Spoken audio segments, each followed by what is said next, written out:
When you live in South Florida, it's always going to be hot. You're going to get maybe 2 weeks out of the year, if that, where you can sleep without air conditioning. I think this is the end of the year. There was probably only, if I counted correctly, 9 days when I didn't need air conditioning to sleep. Now, as you probably know, the air conditioner in my bedroom quit, and I was trying to use a portable, one of those portable ACs with the hose going outside, and it turned out to be a complete disaster. But thankfully, I was able to get my hands on one of these. Now, these mini split systems are quite affordable. I've seen them as cheap as $300 when there's a special. This one is 12,000 BTU, and as you can see, it's just your typical Chinese. It's got a Friedrich brand on it, but it's the same old Chinese unit that you'll find in many places. Now, if you'll notice, this is sort of a temporary rig. Well, not really, but this drain line over here actually runs down the wall and it goes through a hole outside. Now, I am eventually going to try to put it behind the plaster, but for now, this works. It's not leaking in the house. The water goes outside. Now, most of the time when these are installed, you're going to run the refrigerant line straight outside, and then you're going to have the unit on the ground. But if you'll notice, little Bob is sitting over here. I have my car and my trailer, and I don't want to have an air conditioner on the ground where it can get hit when I'm trying to back up the trailer. The other thing is, I don't want anyone to see that I have air conditioning. We're going to keep this a little bit hidden. So over here, if you look, you can see that I have taken the refrigerant lines, bent them upward, and run them into the plaster ceiling. Now, when I was doing some repairs on the side of the house, which I haven't finished yet, I had to take off some of the tongue and groove siding, and I had access to this space over. You can see the old roof leak that I had to fix. And I went ahead and basically just hooked it up to the back. So I'm going to show you the way that I did it. This is the other side of the window. The air conditioner is mounted up here. And you'll notice that I've been doing some carpentry, trying to fix this siding. You can see all the rot over there. So when I had this open, this little section here, I ran the refrigerant lines up through the attic. They come down here. Now again, I'm doing some of this carpentry. This whole roof's gonna have to be replaced. See over here, I had done some repairs. Some of this stucco is cracked, so it's all gotta be redone. There's also a hole where there used to be a gate. This fell off. And you'll notice over here, there's some more of that mesh and stucco. I ran these refrigerant lines, the line set over here. Now this is a temporary installation, so I didn't cut it to size. I just rolled it up and connected it over here to the other part of the unit, right there. Now you'll notice these units use this cable like an extension cord to power the inside unit.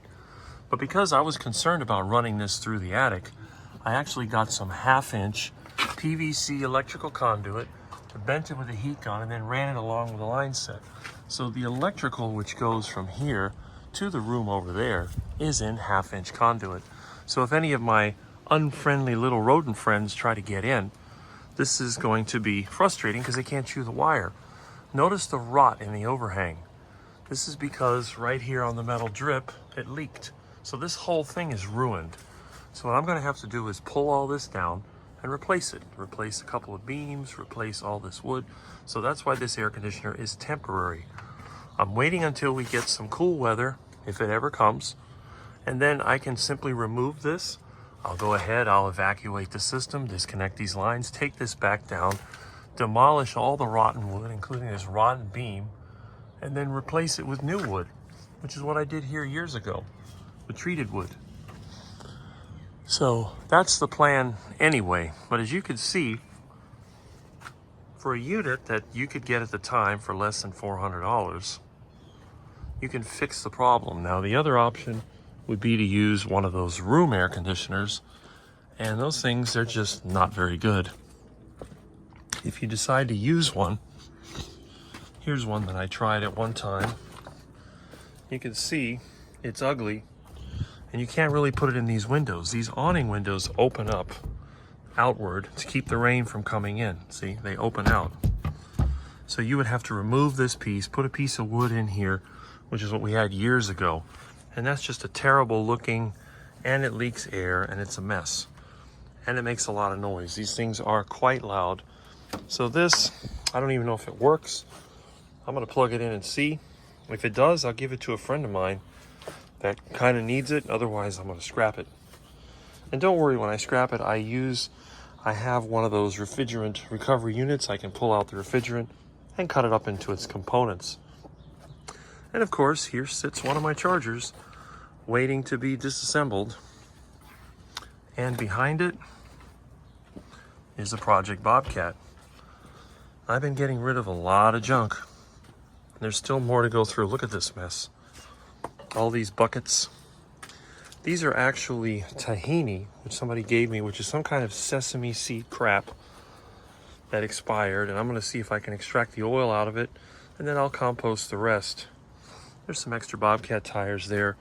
This is the Bobcat sweeper that I got cheap. As you can see, it is rusted out, but a little welding, it'll be as good as new. These barrels, I use them to collect vegetable oil and also for rainwater. I like to collect rainwater. And hidden in the back is the biogas digester system, which provides cooking gas for my home. Anyway, it's going to take some time to go through that.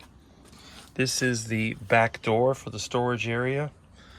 And this was originally wood, but about 25 years ago, I made it out of steel along with the frame. It's held up very, very well. I was going through one of these doors every 7-8 years because there's no overhang. But this is holding up fine. Anyway, that's what I'll be doing hopefully tomorrow. I got to work today.